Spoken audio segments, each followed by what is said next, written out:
नमस्कार, मैं श्यामगिरी। आप देख रहे हैं टीवीटीएफडी इंडिया। टीवीटीएफडी इंडिया में सभी दर्शकों का स्वागत है। नीतीश के चक्कर में मोदी खुद ही संकट में पड़ गए। बिहार से लेकर दिल्ली तक खेल पलट गया। अब नरेंद्र मोदी ने अपने में तो सोचा नहीं होगा कि नीतीश कुमार अचानक इतने तेवर में आ जाएंगे। अब नीतीश कुमार ने को खेल पलटने में मजा बहुत आता है और नीतीश कुमार ने ऐसा खेल पलटा कि दिल्ली की सांस फूलने लग गई बुरी तरह से। पहले इस पर चर्चा कर ले हम लोग कि नीतीश कुमार के नेताओं की घर वापसी शुरू हो गई है और बड़े बड़े नेता जो नीतीश कुमार का साथ छोड़ चुके थे और चले गए थे, आरसीपी सिंह जैसे लोग, वह घर वापसी करने लगे हैं और घर वापसी हो रही है। यहां तक कि उपेंद्र कुशवाहा भी घर वापसी कर रहे हैं और ललन सिंह घर वापसी कर चुके हैं। ललन सिंह अब मोदी के नहीं, नीतीश कुमार के हो गए हैं। एक संजय झा है जिसके ऊपर लगातार सवाल खड़ा हो रहा है और होता भी रहेगा। उनके ऊपर सवाल कभी बंद नहीं हो सकते क्योंकि वह भाजपा से आए हुए हैं और संघी हैं और वह जब भी करेंगे तो नीतीश को तोड़ने और भाजपा से नजदीक रखने की ही बात करेंगे और कुछ नीतीश के भले के लिए नहीं कर सकते। क्योंकि यह बात इसलिए भी कही जा रही है कि मनीष वर्मा जो नीतीश कुमार के बहुत नजदीक थे, उनको दूर करने में संजय झा का ही हाथ है।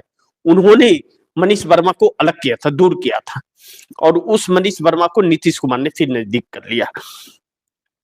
दूसरी चीज, हर बैठकों से संजय झा को हटाया जा रहा है। अब सबसे महत्वपूर्ण यह है कि नीतीश के चक्कर में मोदी संकट में कैसे पड़ गए। नीतीश कुमार अचानक आरजेडी लालू प्रसाद यादव के प्रदेश कार्यालय के दफ्तर में चले गए और लालू प्रसाद यादव के प्रदेश कार्यालय के दफ्तर में नीतीश कुमार का जाना, भारतीय जनता पार्टी की सांसें फूलने लगी। दिल्ली तक हड़कंप सा मच गया। परिस्थितियां एकदम मोदी और शाह के सांस ऐसे फूलने लगे कि जैसे अब नीतीश कुमार कुछ और ही खेल करने वाले हैं। ऐसे ही पिछली बार भी नीतीश कुमार राबड़ी देवी के घर चले गए थे, चाय पिए और इस्तीफा ला करके राज्यपाल को सौंप दिए थे। इस बार भी सांस वैसे ही फूल रही थी। लेकिन दुर्भाग्य यह है कि इस बार खरवास का महीना है और नीतीश खरवास में कुछ करते नहीं। हालांकि भारतीय जनता पार्टी इस खरवास में ही नीतीश कुमार को बदल करके भारतीय जनता पार्टी का सीएम बनाने का पूरा व्यवस्था कर ली थी, लेकिन सफल नहीं हो पाई। पूरा प्लान फेल और चौपट हो गया। अब विजय सिन्हा जो डिप्टी सीएम है, वह बार बार कहते रहते हैं कि भाजपा का सीएम जब तक नहीं बनेगा तब तक दम नहीं लेंगे। अटल बिहारी वाजपेयी का सपना था, अटल बिहारी वाजपेयी का याद दिलाते हैं। इन नेताओं को यह भी नहीं मालूम कि अटल बिहारी वाजपेयी के संस्कार के सामने यह लोग धूल के बराबर है। वह संविधान और लोकतंत्र को जीते थे अटल बिहारी वाजपेयी, और यह सब नेता नफरत और घृणा को जीते हैं। यह फर्क है और अटल बिहारी वाजपेयी का सपना पूरा करने चले हैं। लेकिन फिलहाल तो नीतीश ने बिहार के अंदर मोदी को ऐसा फंसा दिया है, अमित शाह को, कि सीएम की बात तो भूल जाइए कि यह अपना सीएम बना सकते हैं, यह बात तो भूल जाइए। पहले इनको अब दिल्ली बचाने की लड़ाई और जंग लड़नी पड़ेगी, क्योंकि जैसा मैंने कहा कि नीतीश के चक्कर में खुद ही संकट में पड़ गए। बिहार से लेकर दिल्ली तक खेल पलटा। नीतीश ने मोदी को इतनी बुरी तरह फंसा दिया है और सोचने पर मजबूर कर दिया है आरजेडी के कार्यालय दफ्तर में जाकर के कि नरेंद्र मोदी अब चक्कर में पड़ गए हैं। कैसा? अगर बिहार हाथ से गया मोदी के तो दिल्ली में क्या होगा बिहार हाथ से गया तो दिल्ली भी चला जाएगा। मैं बार बार आप दर्शकों को कहता हूं। इसीलिए जो शरद पवार पर डोरे डाले जा रहे थे, और अगर नीतीश ने मन बना लिया है कि हम खरवास के बाद भाजपा का साथ छोड़ना है और हमको 5 साल की स्थिर सरकार बिहार में बनानी है बगैर भाजपा के, तो फिर यह बात तय है कि नीतीश कुमार शरद पवार को मोदी के पास आने से भी रोक सकते हैं। इस बात का डर मोदी और शाह के अंदर समा गया है। अब नीतीश कुमार ने यह डर उत्पन्न करा दिया है। क्यों? इसको कई नजरिए से देखा जाता है। नीतीश कुमार जुगाड़ू व्यक्ति है। वह नेताओं से बड़ी सादगी से और एकजुटता संपर्क करने में बड़ी माहिर है। नरेंद्र मोदी नहीं। नरेंद्र मोदी के अंदर इतना मिठास हो जाता है कि वह चींटी लगने लगता है, बाद में उल्टी कर देता है, महकने लगता है। जैसे 2024 लोकसभा चुनाव के वक्त नीतीश कुमार और चंद्रबाबू नायडू से इतना मिठास हो गया कि सामने बैठ के ही दांते भी दिखाया करते थे मोदी जी, और आज उन्हीं को तोड़ने का प्रयास कर रहे हैं। कि जानते हैं इसको क्या कहते हैं? भीतरघाती कहते हैं ऐसे नेताओं को। ऐसे नेताओं को भीतरघाती कहते हैं। साथ के लोगों को ही नहीं, घर के लोगों को भी ऐसे लोगों से डरना चाहिए। तो वह नस्ल है, वह शख्स है यह लोग राजनीति के अंदर जो बैठे। यह देश को चलाने के लिए नहीं, ये स्वार्थ में अपने गुनाह को छिपाने के लिए, चरित्र को छिपाने के लिए कुर्सी इनको चाहिए। यह कर्ज के ढेर पर बैठे हुए लोग हैं। कर्ज खाने की आदत है इन लोगों को। इसीलिए नरेंद्र मोदी के कर्ज बढ़ते जा रहे हैं देश के, और कुछ संस्थाएं नहीं लग रही हैं, रोजगार नहीं मिल रहे, रोजगार के अवसर नहीं ढूंढे जा रहे हैं, बेचे जा रहे हैं और लूटे जा रहे हैं। तो अब ऐसे में इनसे कोई जुड़ नहीं रहा है। इंडिया गठबंधन को तोड़ने की जो इनकी रणनीति और कोशिश, साजिश थी, सब फेल हो गई।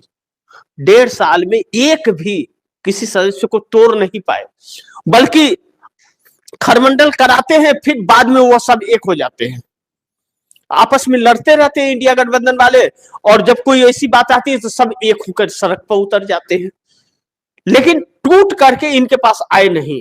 आपस में भले खरमंडल कर रहे हो, लेकिन इनके पास नहीं आए। तो इन्हें गौतम अडानी को लगाना पड़ा शरद पवार और उद्धव ठाकरे के पीछे। शरद पवार के ट्रस्ट के अंदर गौतम अडानी ने 25 करोड़ का फंड दिया और अजीत पवार और शरद पवार को एक साथ लाया। अजीत पवार वही है ना, शरद पवार को 80 साल की उम्र में भी उनकी पार्टी को तोड़ करके चला गया, भतीजा ही तो था। तो अब इतना प्यारा कैसे हो गया? शरद पवार की बेटी सुप्रिया सुले भरे मंच पे कहती हैं गौतम अडानी को कि गौतम भाई, जिसको दुनिया लुटाई जा रही है उसे गौतम भाई कहती है कि हमारे पारिवारिक संबंध है 30 साल से, हमारे भाई जैसे हैं गौतम अडानी, और हमारे पारिवारिक संबंध है 30 सालों से, आज से नहीं। तो अभी तक क्या देश को गुमराह कर रहे थे शरद पवार और उनकी बेटी सुप्रिया सुले कर रही थी, और अडानी को पूरा देश लुटा रहा है मोदी फिर। तो यह एक नजदीक लाने का रास्ता था, इन लोगों का जरिया था, जिसकी कोशिश ये लोग कर रहे थे। लेकिन उसके बाद में अगर शरद पवार आ गए या उद्धव ठाकरे आ गए तो उन लोगों की राजनीति खत्म हो जाएगी। यह भी बात गहन है, क्योंकि शिवसेना असली एकनाथ शिंदे के पास है और वह मोदी शाह के वजह से है। शरद पवार ही तो हैं उद्धव ठाकरे के सरकार को गिराने वाले। अजीत पवार ने कहा तो था कि एकनाथ शिंदे के साथ शरद पवार भी उस मीटिंग में थे अडानी के, 50 खोखे एकदम ओके। तो उद्धव ठाकरे क्यों? उद्धव ठाकरे को तब नहीं लग रहा है? तब क्या गद्दार कौन कौन है उनको सोचना चाहिए। तो नरेंद्र मोदी से नजदीकी कैसे बना रहे हैं? एकनाथ शिंदे रास्ते के रोड़ा बन रहे। तो एकनाथ शिंदे अगर हट गए, आपको फिर से शिवसेना दे दी तो आप चले आएंगे, तोड़ दी तो अलग हो गए, वापस कर दी तो फिर आप आ जाएंगे। मतलब जनता को बेवकूफ समझते हैं यह नेता। तो ऐसे में नीतीश कुमार ने कई एंगल से इनको फंसा दिया, और नीतीश कुमार का शरद पवार से बहुत अच्छा तालमेल है। अगर सुप्रिया सुले मंत्री के ही लालच में अगर वहां जा रही है तो इंडिया गठबंधन की भी सरकार बनेगी तो मंत्री बनेंगे, कंपल्सरी बनेंगे। ऐसा तो है नहीं कि नहीं बनेंगे। तो इतनी जल्दी क्या है? नीतीश कुमार ने यह संकेत दे दिया। इस बात से दिल्ली में हड़कंप मच गया। अब दिल्ली करे तो क्या करे, लेकिन इससे एक बात साबित हो गई है कि भारतीय जनता पार्टी के अंदर खौफ और डर है, और कब क्या होगा राजनीति के अंदर यह कोई नहीं जानता। यानी कि चारों तरफ से मोदी सरकार फंसी हुई है, खुद के पार्टी के अंदर, खुद के संगठन के अंदर। आरएसएस भी इनकी मुसीबतें बढ़ा रहा है। जिस तरह से बजरंग दल और विश्व हिंदू परिषद के लोग अलग अलग गांवों में जा करके और जो लोगों को साथ मारपीट या नफरत के बीज बो रहे हैं, तलवार दे रहे हैं रक्षा करने के लिए। पता हिंदू हिंदू से ही खतरा हो गया है। तो अगर हिंदू तलवार बांट रहा है तो मुस्लिम भी बांटेगा, सिख भी बांटेगा, ईसाई भी बांटेगा, सब कोई अपना अपना तलवार बांटो। फिर इस देश को किस मोड़ पर ले जा रही है यह सरकार? चल क्या रहा है देश में? यह खुलेआम तांडव जो चल रहा है, सरकार करना क्या चाह रही है? कौन रोक लगाएगा इस पर? या फिर जनता अपने आप समझ लेगी, सारे बिल में ढुक जाएंगे? फिर महाराष्ट्र में हुआ ना, एक बजरंग दल का कार्यकर्ता स्टेटस लगाया हुआ था और लोग उसके दुकान पर पहुंच गए, मोबाइल के शॉप पर, और उसके बाद जम करके पीटे और पीट करके निकल दिए। तो आप किसी को अगर पीटोगे झुंड बनाकर तो आपको भी पीटेगा मौके तलाश कर। तो यह नफरत क्यों यह नफरत फैलाया जा रहा है? आप दर्शक जानते हैं, ना हिंदू गुनाहगार है, ना मुस्लिम गुनाहगार है, ना सिख और ना ही ईसाई गुनाहगार। यह हमारे देश के नेता हैं जो अपनी अपनी सत्ता को काबिज करने के लिए आम जनता को जाति के भेदभाव में, नफरत में लड़ा रहे हैं और भिड़ा रहे हैं। उसी में एक मोदी शाह की जोड़ी है, जो नीतीश ने इस जोड़ी को अब कहीं ना कहीं धाराशाह करने का एक रास्ता तैयार कर दिया है। आगे देखते हैं कि नीतीश कुमार भी कितना कुछ क्या कर सकते हैं, या तो वक्त बताएगा। लेकिन आप दर्शकों की क्या राय है, क्या सुझाव है, कमेंट बॉक्स में जरूर दीजिएगा। इस खबर को ज्यादा से ज्यादा शेयर कीजिएगा, अपने दोस्तों को भी कहिएगा आगे शेयर करें। आपने अगर चैनल को सब्सक्राइब नहीं किया, सब्सक्राइब कर लीजिए, अपने दोस्तों को भी कहिएगा चैनल को सब्सक्राइब करें। मिलते हैं अगली खबर के साथ, तब तक के लिए नमस्कार।